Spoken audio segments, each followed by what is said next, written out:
सुश्री Alka Awasthi, NSS स्वयंसेवक, lovely professional university, Jalandhar, Punjab.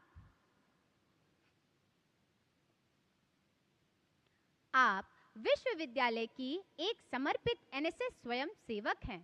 आपने NSS गतिविधियों में सक्रिय भाग लेकर महत्वपूर्ण योगदान दिया है। आपने पल्स पोलियो, नेत्रदान, डिजिटल साक्षरता, प्रौढ़ शिक्षा और एचआईवी जैसे विभिन्न जागरूकता कार्यक्रमों में महत्वपूर्ण भूमिका निभाई है। आपने रक्तदान शिविरों में 3 यूनिट रक्तदान करके और भी मजबूत किया। सुश्री अलका अवस्थी।